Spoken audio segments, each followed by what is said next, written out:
കൃപയുടെ വാസസ്ഥലം കൃപാസനം, കൃപയുടെ വാസസ്ഥലം കൃപാസനം. വേദനിക്കുന്നവർക്കെന്നും ആത്മധൈര്യത്തിനഭിഷേകം, വചനത്തിനഭിഷേകം, ആത്മസൗഖ്യത്തിനഭിഷേകം. വരുവിൻ നിങ്ങൾ യേശുവിൻ സന്നിധേ, അവനേകും സാന്ത്വനം. കൃപയുടെ വാസസ്ഥലം കൃപാസനം, കൃപയുടെ വാസസ്ഥലം കൃപാസനം.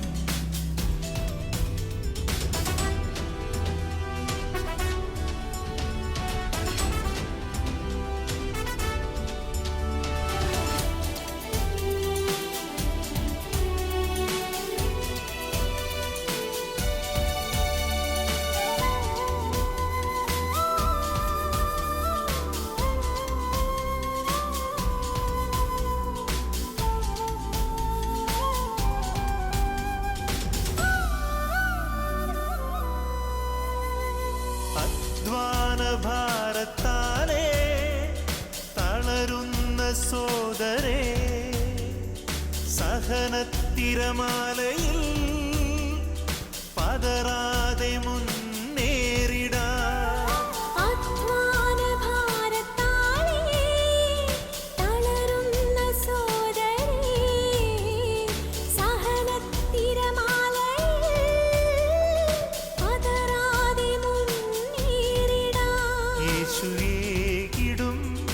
അഭിഷേകം സാന്ത്വനാഭിഷേകം, യേശുവേകിടും അഭിഷേകം സാന്ത്വനാഭിഷേകം.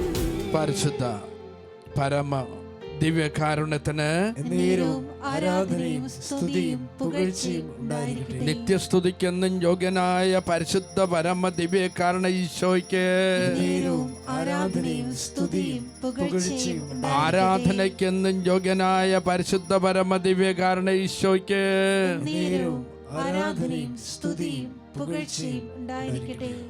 നമുക്ക് ചേർന്ന് പാടാം. ദിവ്യകാരുണ്യമേ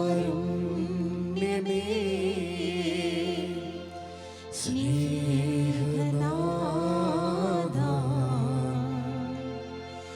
വന്നിടൂ എൻ ഹൃദയത്തിൽ, ഈശോയെ നോക്കിക്കൊണ്ട് സ്നേഹത്തിൻ നിറകുടമാ എന്നിൽ നിറയാൻ വന്നിടൂ.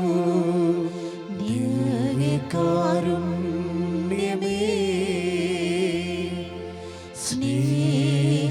സ്നേഹനാഥാ, വന്നിടൂ എൻ ഹൃദയത്തിൽ, സ്നേഹത്തിൻ നിറകുടമാ എന്നിൽ നിറയാൻ വന്നിടൂ.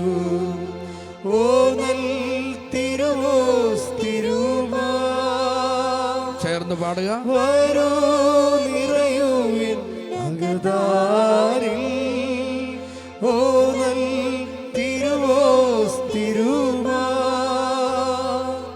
വരൂ നിറയൂ എൻ അകതാരിൽ. ദിവ്യകാരുണ്യമേ സ്നേഹനാഥാ,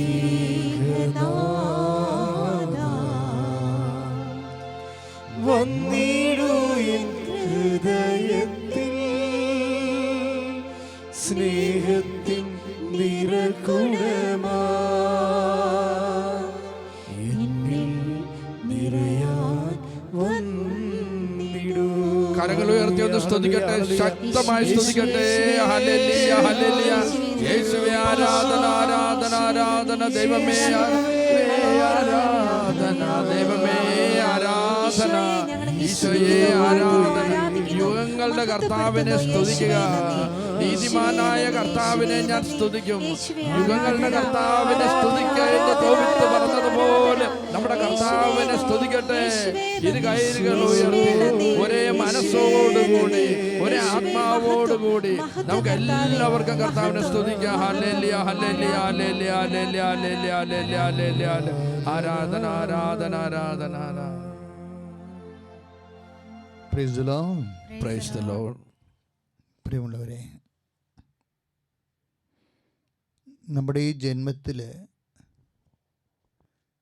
കർത്താവ് പറഞ്ഞ വിനാശത്തിൻ്റെ കാലങ്ങൾ മനുഷ്യൻ അനുഭവിച്ചുകൊണ്ടിരിക്കുന്നൊരു കാലമാണ്. വിനാശത്തിൻ്റെ അശുദ്ധ ലക്ഷണം നിൽക്കരുതാത്തടുത്ത് നിൽക്കുമെന്നാണ് ഈശോ പറയണത്.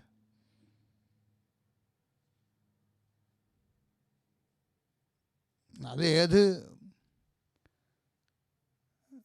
പരിശുദ്ധിയുടെയും പ്രാർത്ഥനയുടെയും സ്ഥലങ്ങളിൽ പോലും ഇതുപോലെയുള്ള പകർച്ചവ്യാധിയുടെയൊക്കെ അശുദ്ധമായ ലക്ഷണങ്ങൾ കാണാം, സാധ്യതയുള്ളതാണ്. ഭൗതിക പ്രപഞ്ചത്തിൻ്റെ സ്വഭാവം അതാണ്. അപ്പം അങ്ങനെയൊക്കെയുള്ള അടയാളങ്ങൾ, കാലത്തിൻ്റെ അടയാളങ്ങൾ കാണുമ്പോൾ വിശ്വാസി എന്ത് ചെയ്യണമെന്ന് കർത്താവ് പറഞ്ഞിട്ടുണ്ട്. യൂദയായിലുള്ളവർ, നഗരങ്ങളിലുള്ളവർ മലമുകളിലേക്ക് ഓടിപ്പോകട്ടെ എന്ന് പലായനം ചെയ്യട്ടെ എന്ന് ഈശോ പറയണം. ആ രോഗാതുരമായ വിനാശത്തിൻ്റെ ആ സാഹചര്യത്തിൽ തന്നെ കടച്ചു തൂങ്ങി നിൽക്കാതെ അറ്റ് എനി കോസ്റ്റ് എന്ത് വിഷയമുണ്ടായാലും അവിടെ തന്നെ ആ വിനാശത്തിൻ്റെ സാഹചര്യത്തിൽ തന്നെ നിൽക്കാതെ അവിടുന്ന് പലായനം ചെയ്യാനാണ് ഈശോ പറയണത്. എങ്ങോട്ടാണ് പലായനം ചെയ്യേണ്ടത്? വീണ്ടും ഒരു നഗരത്തിലേക്ക് പോകുകയല്ല, വീണ്ടും ഒരു ഗ്രാമത്തിലേക്ക് പോകുകയല്ല, വീണ്ടും ഒരു ജനക്കൂട്ടത്തിലേക്ക് അതുപോലെയുള്ള സാഹചര്യത്തിലേക്ക് വീണ്ടും പോകുകയല്ല. പിന്നെ എവിടെയാണ് പോണത്? മലമുകളിലേക്കാണ് പോകേണ്ടത്. അതാണ് മത്തായിയുടെ സുവിശേഷത്തിൽ 24-ാം അധ്യായം 15-ാമത്തെ തിരുവചനം. മലമുകൾ ബൈബിളിൽ എപ്പോഴും നമുക്കറിയാം ഈശോയും പിൻവാങ്ങിയിരുന്ന സ്ഥലമാണ്. ഷട്ട് ഡൗണിലേക്കും ലോക്ക്ഡൗണിലേക്കും ഒക്കെ ഈശോയുടെ ജീവിതാനുഭവത്തിൻ്റെ കാലത്തും പിൻവാങ്ങിയിരുന്ന സ്ഥലമാണ് മലമുകൾ. എന്ന് വെച്ചാൽ പ്രാർത്ഥനാ സങ്കേതം, ദൈവസന്നിധാനം എന്നർത്ഥം. വിനാശകാലത്ത് മനുഷ്യൻ ദൈവസന്നിധാനത്തിലേക്കാണ് വരണത്. ഈശോയും നിർണായകമായ നിമിഷങ്ങളിൽ ആദ്യത്തെ പാഷൻ പ്രഡിക്ഷൻസ് കഴിഞ്ഞപ്പോൾ തന്നെ ഈശോ മലമുകളിലേക്ക് കയറിപ്പോയതാണ്, താബോർ മലയിൽ. അവിടെ നിന്ന് ഇറങ്ങിയപ്പോൾ രണ്ടാമത്തെ പാഷൻ പ്രഡിക്ഷൻസ് പറയാൻ തുടങ്ങി.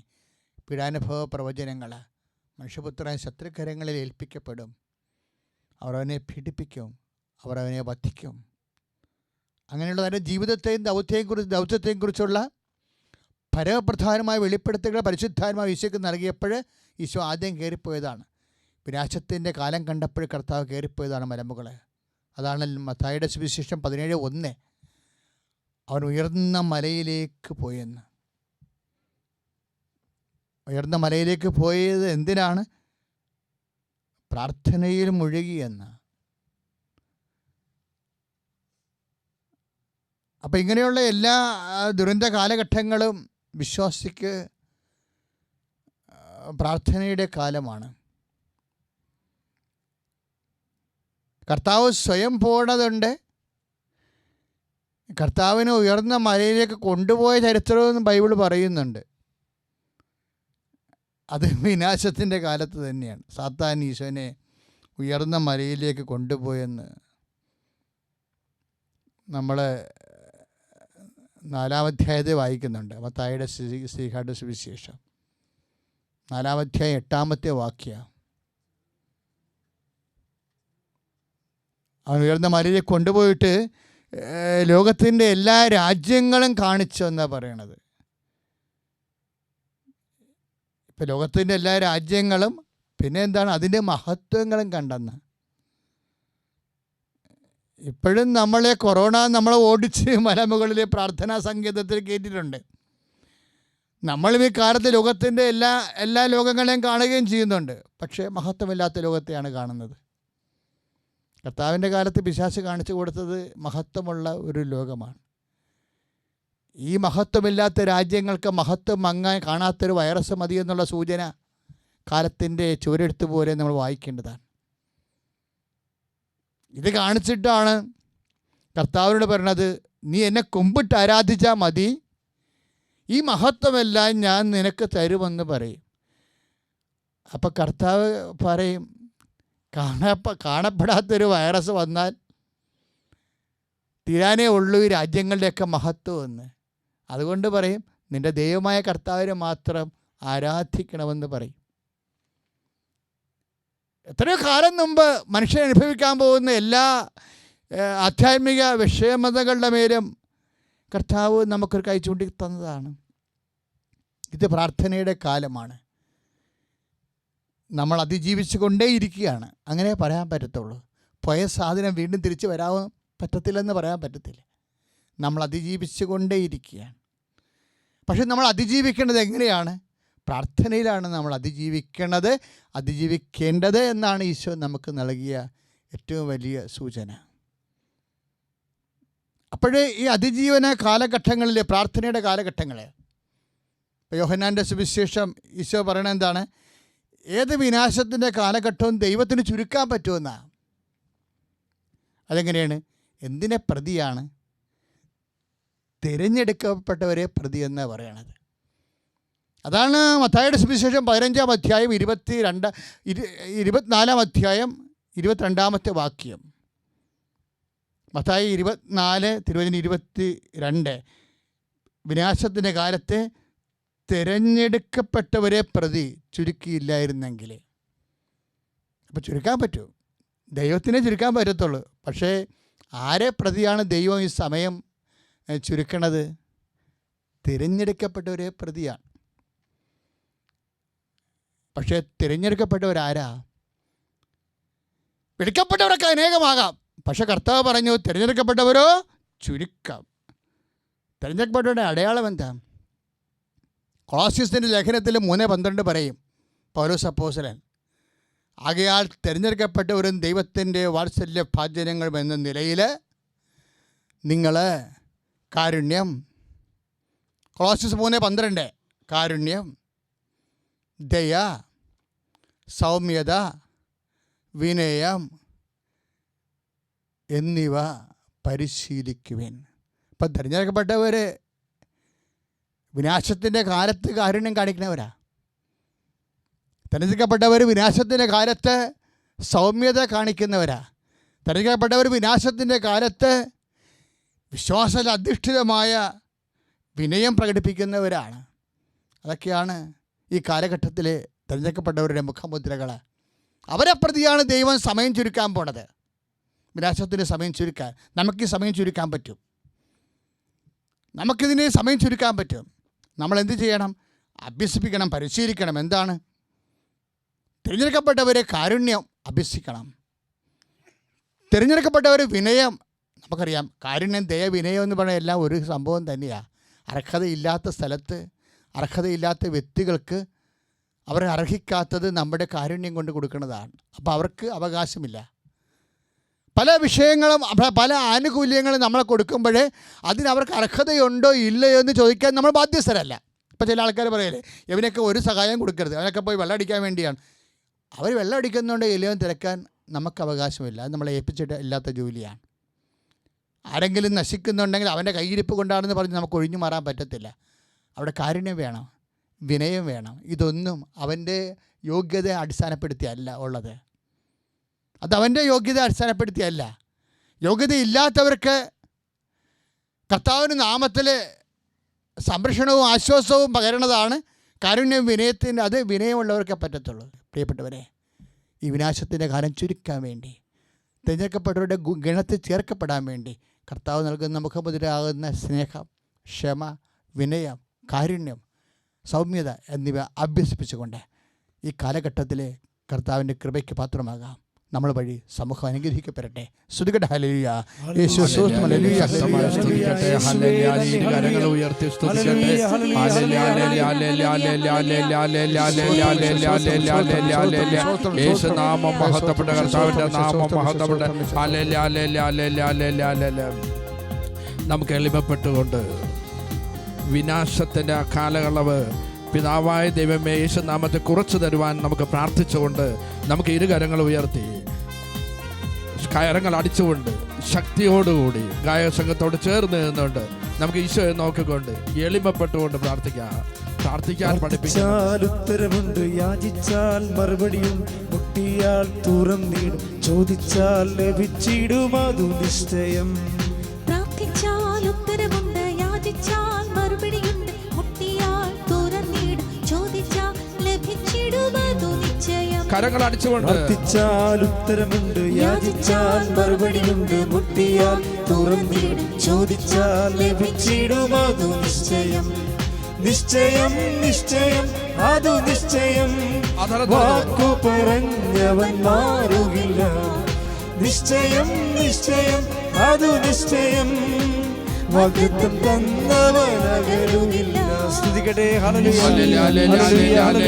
പ്രാർത്ഥിച്ചാൽ ഉത്തരവേറുന്ന കർത്താവേ, നിന്റെ പ്രാർത്ഥനകളും നിന്റെ യാചനകളും വെറുതെ ആകില്ല. നിന്റെ കണ്ണീർ കണങ്ങൾ ഈശോ കുപ്പിയിൽ ശേഖരിച്ചിട്ടുണ്ട്. അതിന് കർത്താവ് മറുപടി തരാതിരിക്കുകയില്ല. നിന്റെ അനച്ചലുകൾ ഞാൻ എണ്ണിയിട്ടുണ്ട്. നിന്റെ കണ്ണീർ കണങ്ങൾ ഞാൻ കുപ്പിയിൽ ശേഖരിച്ചിട്ടുണ്ട്. ആ കർത്താവിന്റെ തിരുസന്നിധിയിൽ നമ്മുടെ ദുഃഖങ്ങൾ, വേദനകൾ, നിലവീർപ്പുകൾ, എല്ലാ രോഗപീഠകൾ, എല്ലാ കൊറോണ വൈറസുകൾ എല്ലാത്തിനും സമർപ്പിച്ചുകൊണ്ട് സ്തുതിക്കട്ടെ, ശക്തമായി സ്തുതിക്കട്ടെ. ഹല്ലേലൂയ, ഹല്ലേലൂയ. പരിശുദ്ധ പരമ ദിവ്യകാരുണ്യത്തിന് ആരാധന, സ്തുതിയും പൂഴ്ചയും ഉണ്ടായിരിക്കട്ടെ. പ്രിയമുള്ളവരെ, വിനാശത്തിൻ്റെ കാലത്ത് മലമുകളിലേക്ക് ഓടിപ്പോണമെന്നുള്ള സൂചന വിനാശത്തിൻ്റെ കാലത്ത് ദൈവത്തിൽ ആശ്രയിച്ച് പ്രാർത്ഥിക്കണമെന്നുള്ള വെളിപാടാണ്. അതിൻ്റെ ഫലമായി തങ്ങളുടെ വിനാശത്തിൻ്റെ കാലത്ത് ദൈവത്തിരുസന്നിധിയിൽ ആശ്രയിച്ച് ആശ്വാസം പ്രാപിച്ചവരാണ് പിന്നീട് അനുഭവ സാക്ഷ്യം പറയണത്. അതുപോലൊരു അനുഭവ സാക്ഷ്യം നമ്മൾക്കിപ്പോൾ കേൾക്കാം.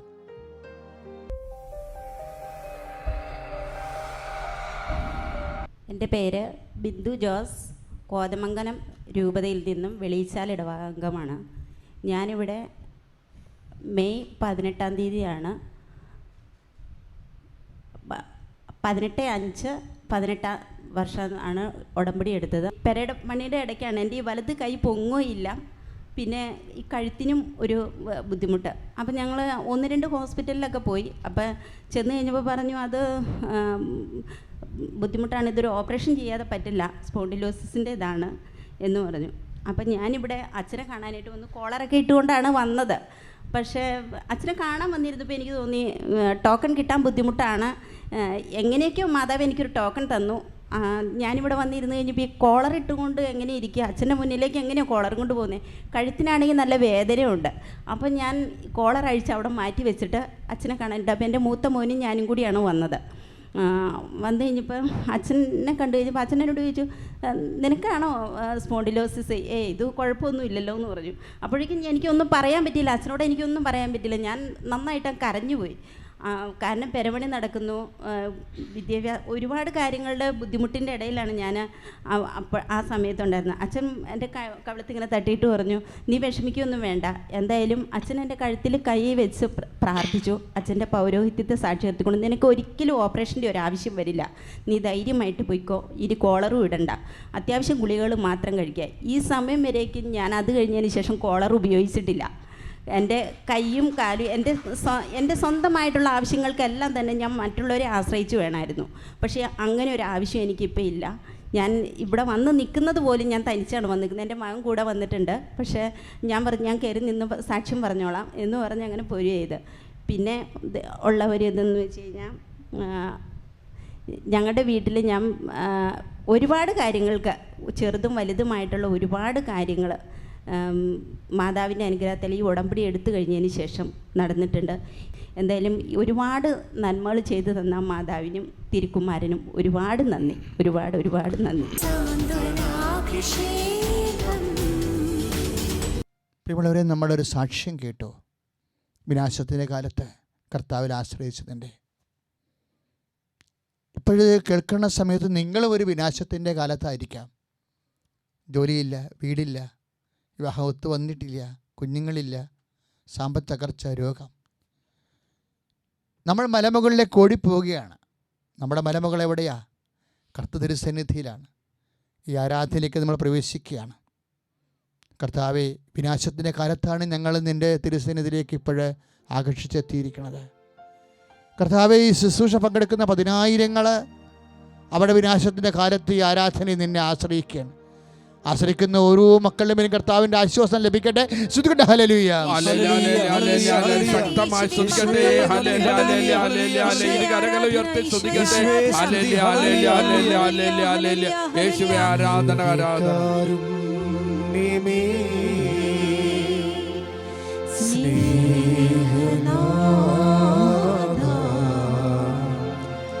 വന്നിടൂ എൻ ഹൃദയത്തിൽ സ്നേഹത്തിൻ നിറകുടമാ എന്നിൽ നിറയാൻ വന്നിടൂ ദിവ്യകാരുണ്യമേ സ്നേഹനാഥ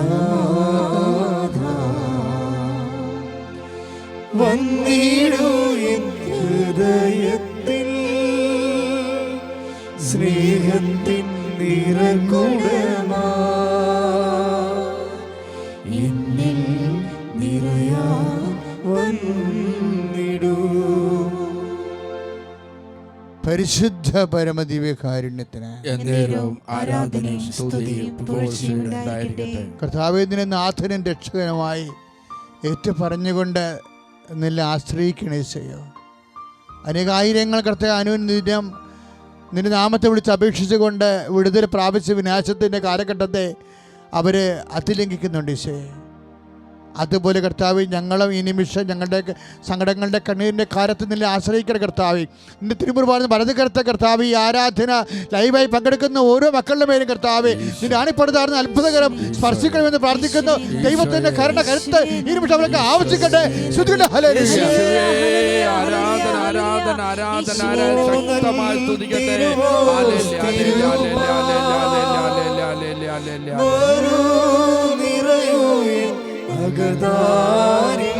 ഈശോയെ നോക്കിക്കൊണ്ട്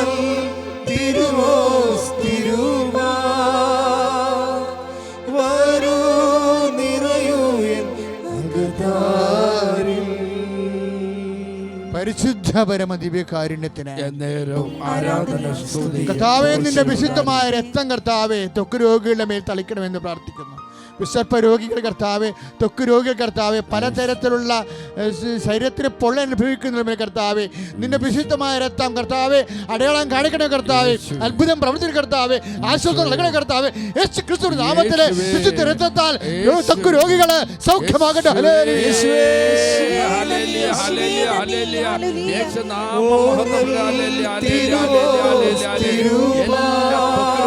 കർത്താവെ സുഖപ്പെടുത്താനും നന്ദി പറഞ്ഞുകൊണ്ട്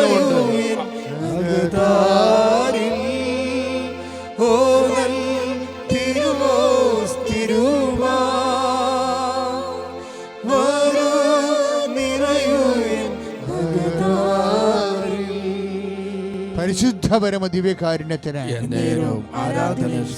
കർത്താവെ, അസ്ഥിരോഗികളെ സ്പർശിക്കണമേ കർത്താവേ, അസ്ഥി ഉരുക്കമുള്ളവരെ സ്പർശിക്കണമേ കർത്താവേ. ഈശോയുടെ നാമത്തെ ആശ്രയിക്കുന്നവരെ, നിന്റെ നാമത്തെ വിശ്വസിക്കുന്നവരെ കർത്താവേ, യേശുക്രിസ്തു നാമത്തിൽ സൗഖ്യപ്പെടട്ടെ. ഹല്ലേലൂയ. കർത്താവേ, അതുപോലെയുള്ള വിഷമിക്കുന്നവരെ സമർപ്പിക്കുന്ന കർത്താവേ,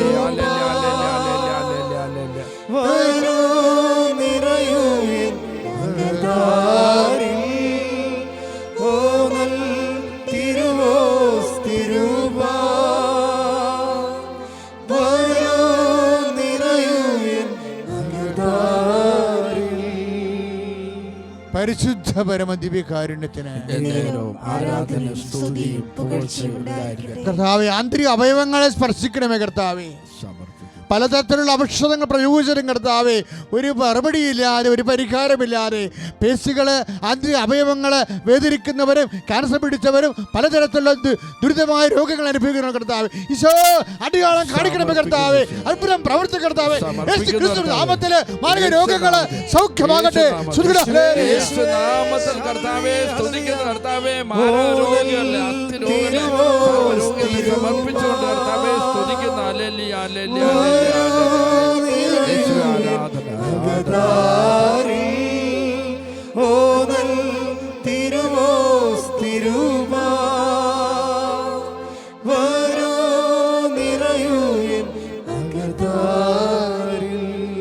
പരിശുദ്ധ പരമ ദിവ്യകാരുണ്യത്തിന് കർത്താവേ നിന്റെ വിശുദ്ധ പൗരോഹിത്യത്തെ മഹത്വപ്പെടുത്തണമേ. കർത്താവേ സമസ്തവും ദൈവം അവന്റെ പാദത്തിന് കീഴിലാക്കിയിരിക്കുന്ന വചനം അനുസ്മരിച്ചുകൊണ്ട് അടിയും പ്രാർത്ഥിക്കുന്നു കർത്താവേ. ഈശോ ലൂക്ക 1:15-26 പ്രാർത്ഥിക്കുന്നു കർത്താവേ. ഈശോ ലോകത്തിലുള്ള മുഴുവൻ ദുരിതങ്ങൾ കർത്താവ് നിന്റെ പാദത്തിന് കീഴിലാക്കാൻ കഴിവുള്ളവരാണ് കർത്താവേ. നിന്റെ കരുണ കാണിക്കണമേ. നിന്റെ തിരിച്ചോരെ ഓർത്തുകൊണ്ട്, തിരുവിലാലും മുറിവിനെ ഓർത്തുകൊണ്ട്, കർത്താവ് നിനുമുക്കത്തെ ഓർത്തുകൊണ്ട് യേശുക്രിസ്തുവിന്റെ നാമത്തിൽ മാരക ദുരിതങ്ങൾ, തീരാവേദനകൾ, ദുരിതങ്ങൾ മാറിപ്പോകട്ടെ. ഹല്ലേലൂയ കർത്താവേ, എല്ലാ തീരാരോഗങ്ങളും യേശുനാമത്തിൽ മാറ്റുന്നവർക്ക് നന്ദി പറഞ്ഞുകൊണ്ട് ചേർന്ന് പാടാം നമുക്ക്.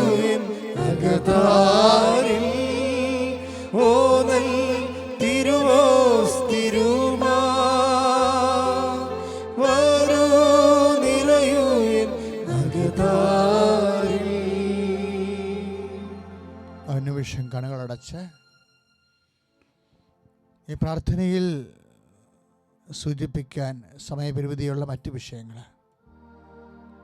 നിങ്ങൾക്ക് മൗനമായി ഇപ്പോഴും ആരാധനയിൽ പങ്കെടുക്കുന്നവർക്ക് കർത്ത തിരുസേനത്തെ സമർപ്പിക്കാനുള്ള സമയമാണ്. ചിലപ്പോൾ ജോലി വിഷയമാകാം, ചില മറ്റേതെങ്കിലും തരത്തിലുള്ള ഗുരുതരമായ നിന്നെ അലട്ടുന്ന രോഗമാകാം, കുടുംബത്തിലെ അസമാധാനമാകാം, വിവാഹ തകർച്ചയാകാം, മക്കളില്ലാത്ത അവസ്ഥയാകാം, മക്കൾക്ക് ജോലിയോ പഠനമോ ഇല്ലാത്തവരാകാം, റിസൾട്ട് പ്രതീക്ഷിക്കുന്നവരാകാം, തൊക്ക് വന്ന് വേദനിക്കുന്നവരാകാം. ആരായാലും ഈ ആരാധന നിമിഷം കർത്താവ് തിരുസേനയെ സമർപ്പിക്കുക. നിന്നെ ആശ്വസിപ്പിക്കും കർത്താവ്. ആ ബോധ്യത്തിൽ ആശീർവാദം സ്വീകരിക്കാം. നമുക്ക് ലഭിച്ച എല്ലാ അനുഗ്രഹങ്ങൾക്കും കൃപകൾക്കും നന്ദി പറഞ്ഞുകൊണ്ട് നമ്മളെ സുഖപ്പെടുത്തുന്ന കർത്താവ് ഈശോ മലമുകളിലേക്ക് പോയി അവിടുത്തെ വേദനയും ദുഃഖങ്ങളും ഉണ്ടായപ്പോൾ മലമുകളിലേക്ക് പോയതുപോലെ നമ്മുടെ ദുഃഖവും ദുരിതവും വേദനകളും എല്ലാം ഉണ്ടാകുമ്പോൾ നമ്മൾ ദൈവത്തിലേക്ക് ആശ്രയിക്കുക. പ്രാർത്ഥനയിൽ നമുക്ക് കൂടുതൽ കൂടുതൽ തീഷ്ണതയോടെ വ്യാപരിക്കാം. ഈശോയിൽ വിശ്വസിച്ചുകൊണ്ട് അവനോട് ചേർന്നുകൊണ്ട് നിന്നുകൊണ്ട് നമുക്കിപ്പോൾ പ്രാർത്ഥിക്കാം. ഇപ്പോൾ ഈ ശുശ്രൂഷയിൽ പങ്കെടുത്തുകൊണ്ടിരിക്കുന്ന എല്ലാവരെയും സമർപ്പിച്ചുകൊണ്ട് ഈ ആലയത്തിൽ കർത്താവ് ഉടമ്പടി എടുത്ത് പ്രാർത്ഥിച്ചിട്ടുള്ള എല്ലാവരുടെയും പ്രാർത്ഥനകൾ ചേർത്തുകൊണ്ട് നമുക്ക് അവരെ എല്ലാം സമർപ്പിക്കാം. ഇപ്പോൾ ദുഃഖ ദുരിതം അനുഭവിക്കുന്ന ഓരോ മക്കളെയും സമർപ്പിച്ചുകൊണ്ട് നമുക്ക് സ്തുതിച്ച് പ്രാർത്ഥിക്കാം. Hallelujah hallelujah. പ്രാർത്ഥിച്ചാൽ ഞങ്ങളുടെ ഉത്തരം വെറുതെ ആകില്ല. കർത്താവേ, ഞങ്ങളുടെ പ്രാർത്ഥന ഉത്തരം തരുന്ന കർത്താവിനെ സ്തുതിക്കുക. ഹല്ലേലൂയ ഹല്ലേലൂയ. ശക്തമായി സ്തുതിക്കട്ടെ. ഹല്ലേലൂയ ഹല്ലേലൂയ ഹല്ലേലൂയ ഹല്ലേലൂയ ഹല്ലേലൂയ ഹല്ലേലൂയ ഹല്ലേലൂയ ഹല്ലേലൂയ ഹല്ലേലൂയ. യേശുനാമം മഹത്വപ്പെട്ട കർത്താവിന്റെ നാമം മഹത്വപ്പെടട്ടെ. ഹല്ലേലൂയ ഹല്ലേലൂയ ഹല്ലേലൂയ ഹല്ലേലൂയ ഹല്ലേലൂയ ഹല്ലേലൂയ ഹല്ലേലൂയ. പരിശുദ്ധ പരമ ദിവ്യകാരുണ്യത്തിന് സ്തുതിയും മോക്ഷമുണ്ടായിരിക്കട്ടെ. ഹല്ലേലൂയ ഹല്ലേലൂയ ഹല്ലേലൂയ. ഈശോയെ നന്ദി കർത്താവേ, ഞങ്ങളെ സുഖപ്പെടുത്തുന്ന കർത്താവിന്, ഞങ്ങളെ അനുഗ്രഹിച്ച കർത്താവിന് നന്ദി പറഞ്ഞുകൊണ്ട് പരിശുദ്ധ പരമ ദിവ്യകാരുണ്യ ഈശോയ്ക്ക് ആരാധനയും സ്തുതിയും പുകഴ്ചയും ഉണ്ടായിരിക്കട്ടെ. പരിശുദ്ധ പരമ ദിവ്യകാരുണ്യ ഈശോയ്ക്ക് ആരാധനയും സ്തുതിയും പുകഴ്ചയും ഉണ്ടായിരിക്കട്ടെ.